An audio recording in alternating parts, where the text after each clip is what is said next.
Hey up everybody, MagpieNet901 here, and it's not been a great 16 hours for Microsoft. There was a massive outage on the Xbox Live service yesterday. Other services were struck as well: Hotmail, Skype, Outlook and Azure, if anybody uses that. And this first was reported around about 5:30 yesterday evening here in the UK, so it was around noontime over in the States. And it affected predominantly the UK and Northern Europe, but it also hit a large part of America, particularly down both coastal sides of America. And people were taking to Twitter in their droves to let Microsoft know that it was down, they couldn't log in.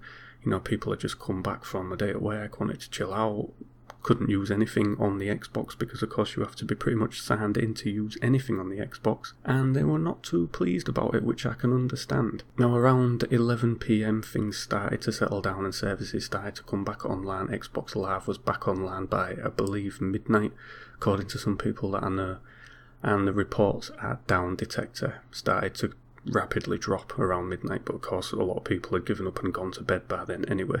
But a few people I know that were up said that it had come back, and this morning it is all but running properly. I think there's just two services that are down right now, and those are Xbox One Poker Central, that is limited use at the moment, and TV from Sky on the Xbox, which is limited use right now. Those services are still due to come back online. So yeah, not a great 16 hours for Xbox. The rumours that I'm hearing are that it was a DDoS attack on the servers. If this is true, then once again it's just showing how fragile this service can be. A DDoS attack isn't that hard to establish against servers. You know, it's one of the more general attacks that are done against servers, and it seems to be happening all too often on the Xbox now. The PlayStation isn't immune from it. It's happened most notably a few years back when there was a full week of outage.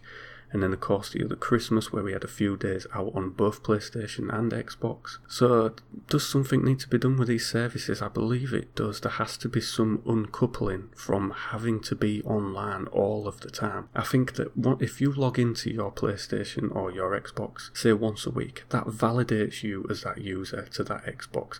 That validates you to the software that you use on there. So it should buy you at least some offline time to play. Now of course a lot of the things that we use these consoles for are online gaming, but a lot of it's offline as well, and that becomes impossible even when a server is down and you're not actively using it, but because you have to be signed into your account, you're still not allowed to use it. But I would think that there should be some sort of service set up whereby if you verify yourself on your console at least once a week, that should buy you at least 24 to 48 hours of offline play. If something like this happens, then you should be able to play offline. Something needs to be done about it. People pay for this service, and it's not good enough when they can just be taken down as rapidly as they are. Now, I'll give credit to Microsoft. They let people know that they were looking into it. They were quite timely with their responses on Twitter.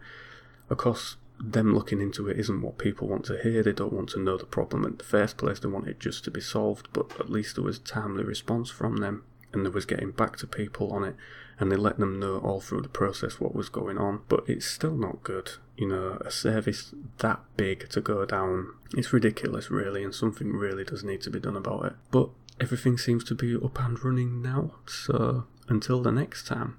Anyway, don't forget to like, share and subscribe, and I will catch you in the next one. Take care.